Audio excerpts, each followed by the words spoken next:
আসসালামু আলাইকুম ভিউয়ার্স। তো এই পর্বে আমরা অ্যাকচুয়ালি ডেটা টাইপ সম্পর্কে জানবো। ডেটা টাইপসের বলতে আমি এখানে যদি বলি, ডেটা টাইপ এক্সেলে ৩-৪ রকমের আছে। এখন আপনারা বলতে পারেন ৩-৪ রকম কেমনে পসিবল ভাই?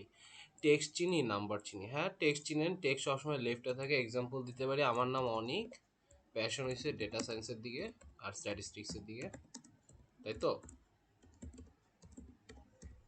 ঠিক আছে, হইতেই পারে। এখন জিনিসগুলো সবসময় বামে আছে, আর কিছু বলার নেই। নাম্বার আছে, নাম্বার এখানে দিলাম 234, 456, 678। সবগুলো কি ডানে আছে, অ্যালাইনমেন্ট সে কোথায় থাকে? ডানে। এগুলো হচ্ছে ফিক্সড করে দেওয়া, এক্সেল সফটওয়্যারে এটা ফিক্স করে দেওয়া। এটা কোথায় কে থাকবে? টেক্সট থাকবে বামে আর নাম্বার থাকবে ডানে। কিন্তু একটা জিনিস খেয়াল করেন, যখন আমি কোনো লজিক্যালভাবে কোনো কিছু ট্রু লিখতে যাব, সে ট্রুটা এভাবে বড় অক্ষর অটোমেটিক করে ফেলবে এবং সেন্টারে আনবে এবং ক্যাপস লক করে দিবে, এবং ফলস লিখলেও সে একই কাজ করবে। এগুলোকে বলি আমরা বুলিয়ান বা লজিক্যাল ফাংশন, লজিক্যাল ভ্যালু। তো সবসময় ট্রু আর ফলস এভাবেই প্রিন্ট হয়। এছাড়া আছে ইরর্স। ইরর্সটা কীরকম আমি আপনাকে বলতে পারি, ওয়ানকে বা যে কোনো সংখ্যাকে আপনি জিরো দিয়ে যদি ভাগ দেন তাহলে কি জিরোই হবে? তো জিরো অ্যাকচুয়ালি এই জিনিসটা এভাবে হয় না। তো যেটা হয় না সেটাকে সে ইরর বলে অ্যাকচুয়ালি। এই যে আমি যদি এখানে ক্লিক করি, বলে help on this error, divide by zero error. এখানে দেওয়া আছে ইগনোর ইরর। এভাবে দিলেও সে এই জিনিসটা এভাবেই দেখাবে যে জিরোকে কীভাবে এভাবে এই সংখ্যা দিয়ে ভাগ করবেন আপনি। এটা এই একটা জিনিস বলতে পারে। এটা হচ্ছে এটার একটা বেস্ট এক্সাম্পল।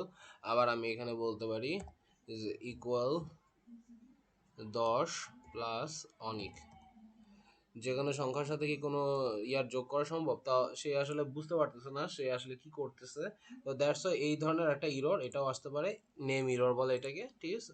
তো এক্সেলে এরকম দুইটা ইরর আছে। এছাড়া আছে এমটি সেল। তো এমটি সেল বিষয়টা আমি এভাবে বলতে পারি।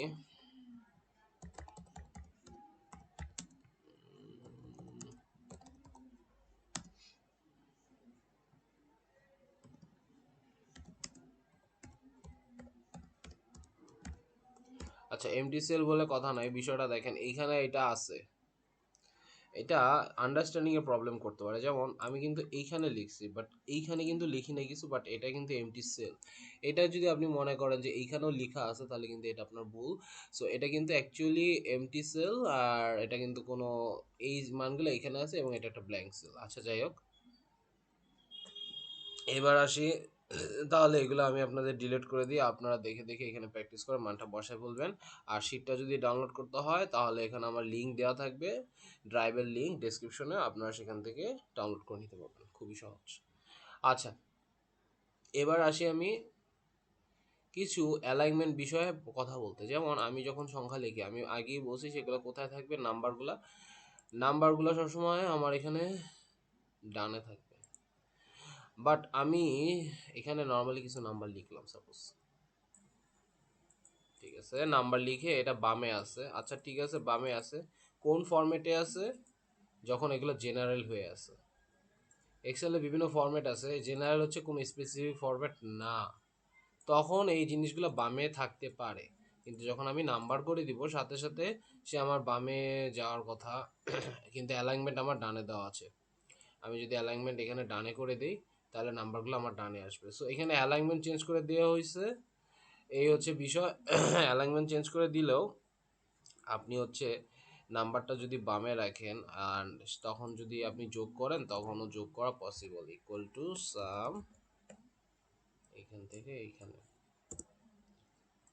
ঠিক আছে। বাট একটা কথা মাথায় রাখবেন, যদি নাম্বারের আগে যদি কোনো কিছু থাকে এবং অ্যালাইনমেন্ট যদি সেরকমভাবে বামে করে দেন, তাহলে কিন্তু সে এক্সেলের নাম্বারের যে ফরম্যাট সেই সব শর্তটা মানবে না।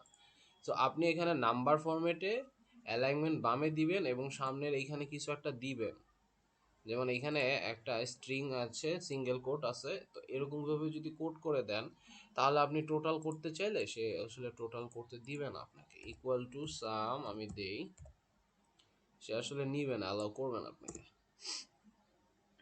ওকে, কিন্তু এটা আসলে দাঁড়ান একটা সেকেন্ড, দেখেন।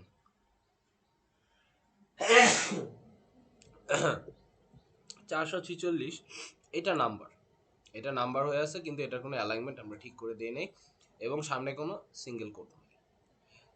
কিন্তু আমি এখন এটা ডিলিট করে দিলাম, এই সংখ্যা নাই, কিন্তু উপরের তিনটা সংখ্যার আমি যোগ করতে বসি। F13 থেকে F17 পর্যন্ত যতগুলো সংখ্যা আছে সে আমাকে একটাও যোগ দেখানো, এই কারণে বিকজ প্রতিটা সংখ্যার আগে একটা সিঙ্গেল কোড করা ছিল। এছাড়া সংখ্যার অ্যালাইনমেন্টগুলো চেঞ্জ করে দেওয়া হয়েছে। সো আপনি অ্যালাইনমেন্টের দিকে লক্ষ্য রাখবেন, ফরম্যাটের দিকেও লক্ষ্য রাখবেন। যদি নাম্বার থাকে না অ্যালাইনমেন্ট তখন না দেওয়াই ভালো। আর যদি জেনারেল ফরম্যাটে থাকে, এই যে যেমন এখানে নাম্বার দেওয়া করে এফএলসি, এখন আমি যদি জেনারেল করতে চাই সেটাও পারবো, কিন্তু অ্যাটলিস্ট আপনারা সামনে কোনো সিঙ্গেল কোড দিয়েন না, তাহলে কিন্তু সেটা আর কাউন্ট হবে না। এই যে দেখেন এটার রেজাল্ট কিন্তু শেয়ার রিড করে দেয়নি। তো এই বিষয়গুলো লক্ষ্য রাখার একটা বিষয় আছে।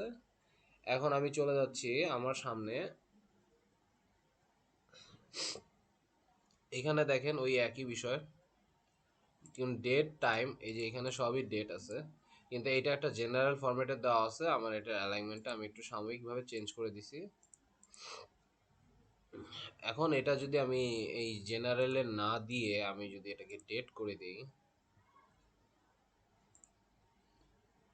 তাহলে হয়তো এটা আমার জন্য কার্যকরী কিছু হবে।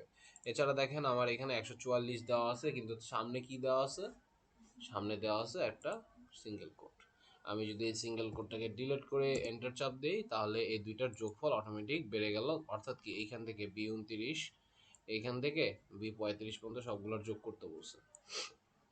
তো দুইটার সংখ্যাই আছে, দুইটা সংখ্যার যোগফল 144। বাট সামহাও আমি যদি এটার সামনে একটা সিঙ্গেল কোড দিয়ে দিই, ওই একই বিষয় হবে, অনেকগুলো ইয়ার থেকে এই জিনিসটা অসুবিধা করবে।